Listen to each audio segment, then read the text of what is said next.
Welcome back to the basement. I'm Steve Lewis.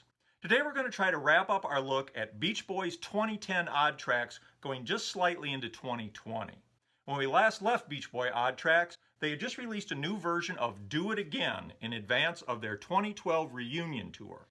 Now let's fast forward 2.5 years to another tribute album, this one for Paul McCartney, The Art of McCartney, covering McCartney Beatle tracks, Wings tracks, and solo recordings. It was released in a bewildering variety of configurations on November 17, 2014. In addition to Brian, you have Bob Dylan, Billy Joel twice, Kiss, Roger Daltrey, Willie Nelson, The Cure, Steve Miller twice, Smokey Robinson, Hart twice, Barry Gibb, Dion, Alice Cooper once or twice depending on the version you purchased, Toots Hibbert, B.B. King, and many, many others. The project was reportedly the brainchild of Ralph Saul, president of Bulletproof Entertainment. Saul had come up with the idea back in 2003 when he had worked with McCartney in reviving the unused Ram outtake A Love for You for the soundtrack to the film The In-Laws, on which Saul served as executive music producer. Saul had already produced tribute albums for the Eagles in 1993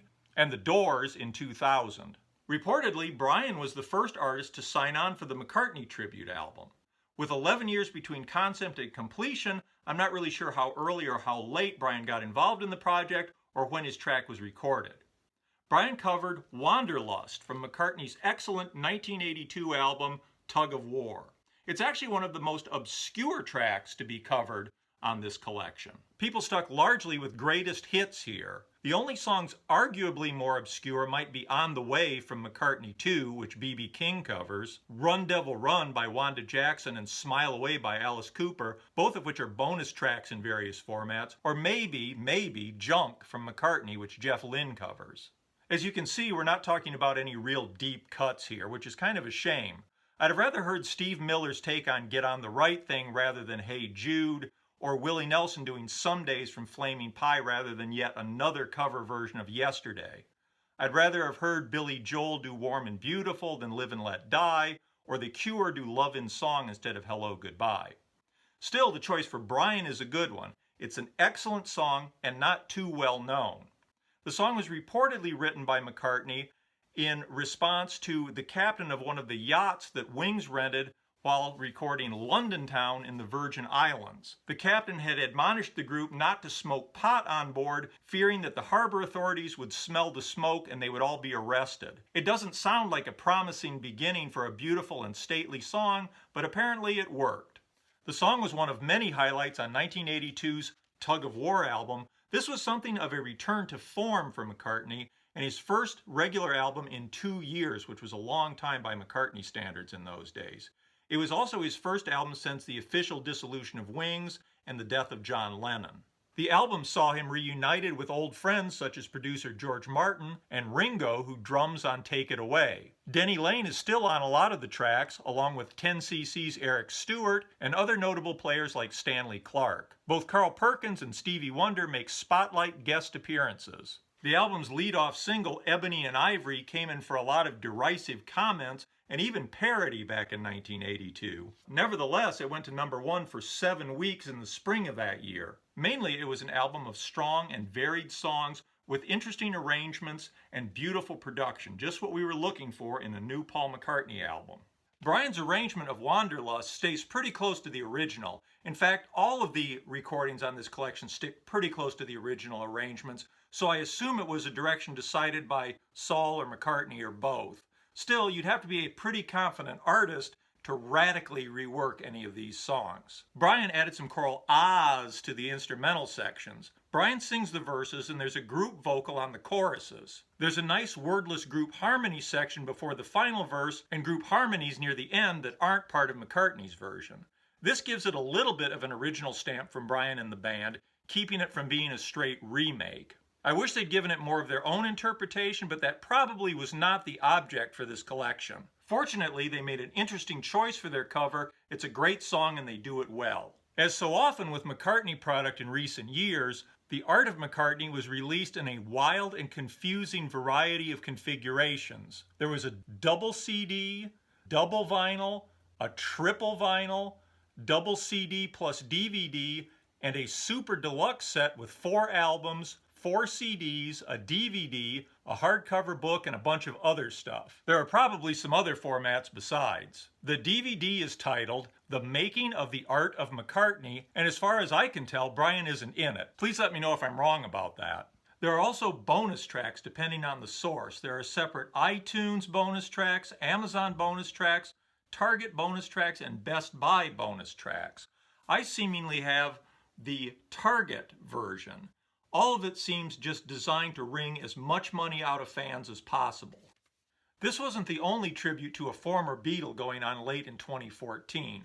On September 28, 2014, Brian had participated in George Fest, a night to celebrate the music of George Harrison. Generally, I've omitted live recordings from these Odd Tracks episodes, but this one is so unique and one-off that I thought I'd include it here. The music from the concert was released a year and a half later on February 26, 2016, and includes Brian's version of George's My Sweet Lord. It's a 2-CD set with a concert DVD. The DVD also includes brief comments from many of the players, including Brian, about George. George Fest was organized by Best Fest, a company that had already staged Petty Fest, Stones Fest, and Dylan Fest. Between the time of the George Fest concert and the release of the album, they also staged Brian Fest. Over the years since then, there have been other fests besides. I think Brian Fest might have been unique in that Brian appeared and performed at his own fest. Must have been great for fans, and it sounds like it was a great night. That might deserve its own episode sometime. For now, though, let's get back to 2014 and George Fest.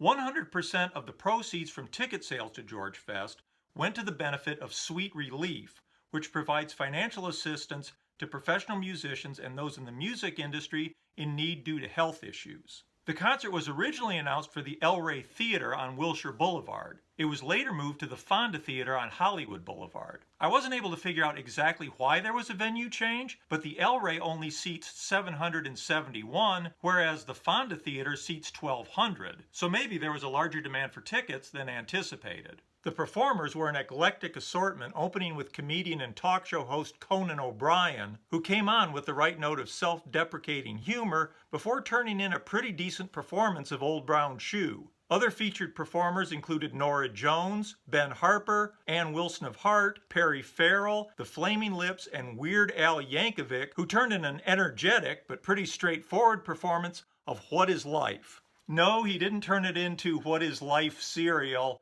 and it probably wouldn't have been a good time for him to unleash any new parodies like My Sweet Gourd, Here Comes the Sunday, or While My Gouda Gently Weeps. The Harrison estate was involved in the show, and Donnie Harrison's presence on stage helped give the show legitimacy. Brian's performance was third to last of the evening, the beginning of winding up for the finale. With the house band and many of the evening's other performers on stage, Brian entered with Al and other members of his band. With the house band and a few others providing musical accompaniment, Al, Brian's band, and some of the other performers provided backing vocals. Watching the concert DVD, I was very aware of how completely Brian is carrying the performance for the first minute and a half or so, being the only vocalist until the hallelujahs from the group kick in. For somebody with Brian's earlier history of discomfort on stage and performing unfamiliar material, it was nice to see how well he handled it. It's a nice performance, very faithful to the original. The fact that it's live gives it some warmth.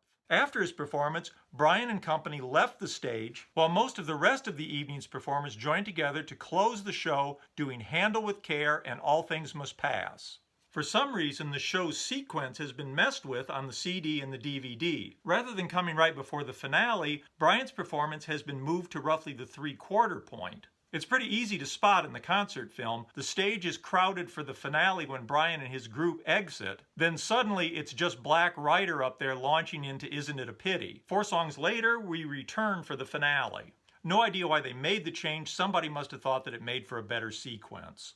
Coincidentally, the next track up for discussion also has a George Harrison connection. Many of us are familiar with Mike Love's song about George, Pisces' brother, released on the Unleash the Love album on November 17, 2017. Mike wrote the song in 2004, and from what I found online, an alternate version was apparently released on February 25, 2014 on what would have been George's 71st birthday.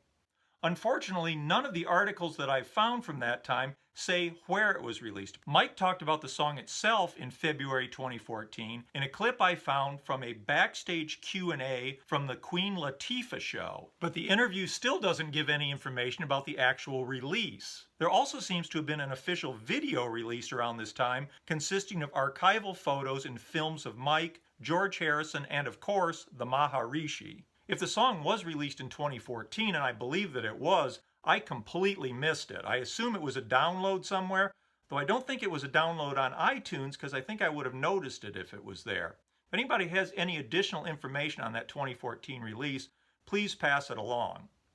I believe that 2014 version is the same version that I know from the soundtrack of the film Rooted in Peace, which was released on May 10th, 2017, 6 months before the Unleash the Love album. The film Rooted in Peace was written by, directed, and starred Greg Reitman, who had earlier written, produced, and directed the 2003 documentary Hollywood's Magical Island, Catalina. Mike is third billed on the movie poster after Deepak Chopra and Donovan, and ahead of David Lynch, Marion McGuire, Pete Seeger, Ted Turner, and Archbishop Desmond Tutu. Everyone appears in interviews or filmed speeches. The focus is Reitman's personal story about living in a world facing war, deforestation, pollution, nuclear proliferation, obesity, media violence, mercury in dental fillings, corporate farming, difficulties in romantic relationships, improving brain function, and the search for inner peace. Not surprisingly, given many of the participants, including Mike, Reitman is a devotee of transcendental meditation, and there's a large focus on the power of TM. Reitman has taken on an awful lot here. I imagine it's meant to be a holistic approach to solving mankind's biggest problems, but it seems a little all over the map. Mainly, it seems to be a well-meaning film by Greg Reitman about Greg Reitman. In a way, the movie reminds me of Morgan Spurlock's 2004 film Super Size Me in reverse. Instead of eating a bunch of junk food and getting sick, Reitman goes searching for inner peace and gets healthy. In 2018, shortly after the film was completed, Reitman also published a book on the subject. Like many of the other participants, I assume Mike was happy to have a chance to talk about spiritual enlightenment and transcendental meditation. The version of Pisces Brother that Mike contributes to the film soundtrack is very different from the one that appears on Unleash the Love. It has a string section and a bell in the opening, Indian instrumental flourishes. It's a bigger production than the one on Unleash the Love and also less distinct. The guitar and the vocal are mixed quite far forward on the version on Unleash the Love. In the alternate version, everything is given a little bit more equal weight. I think Mike's vocal is better here than it is on Unleash the Love. As mentioned, Mike wrote the song in 2004, so this may have been recorded long before it was released. There are no liner notes giving any recording date or anything here. The difference may just be that Mike's voice is a decade or more younger in this version than it is on the Unleash the Love version. As for the song itself, we'll save the discussion of that for when we talk about Unleash the Love. Suffice to say, for now, nice tune, but Hare Krishna, I'm gonna miss you. I don't know about that. That brings us to the end of the 2010s. We will kick off the 2020s the same way everybody did, dealing with a worldwide pandemic. On May 1st, 2020, when a month and a half of quarantine already seemed endless, and people who hoped it would be over by Memorial Day were now hoping it would be over by the 4th of July, Mike Love released a new song, This Too Shall Pass, as a download. Mike was doing his quarantine in his house at Lake Tahoe at the time. Like everybody else, his plans had been scrapped. He was looking for something to do when he wrote the song. As you'd expect Mike Love to put it, he said it was a fun way to encourage positivity in these unprecedented times. Remember how often we said unprecedented and uncertain in those days? Anyway, like everybody else, Mike and his band were figuring out Zoom and working remotely to put together the recording and a video featuring Mike, the band, and his old pal, John Stamos. All artist and label royalties from the song were pledged to Feeding America's COVID-19 Response Fund, helping food banks across the country. Everybody needed something to do. Mike was making the best of the situation and was doing something positive. Under the circumstances, the fact it's not a great song is almost irrelevant. With the distance we're finally beginning to get on the event, I can even enjoy lines like, "Washing hands and wearing masks, and it's not even Halloween. Shaking hands is a thing of the past due to social distancing." And that, I think, pretty much brings us up to date on Beach Boys Odd Tracks. This channel was started in March of 2020, shortly before This Too Shall Pass was released. I think since then, anything that would fit that odd track bill, we've kind of covered as it's been released. There's plenty more to talk about. Again, this was sort of a judgment call what to include here. I do want to back up and sort of start over doing a series about collaborations and guest appearances, and that'll catch some of the things that we might have included here and missed. Meanwhile, I really look forward to your comments, any additional information you can provide on these tracks, anything that I may have missed that really should have been included here. Love to hear about that too. Thank you very much for watching. Have a great week. We'll see you next time. Bye.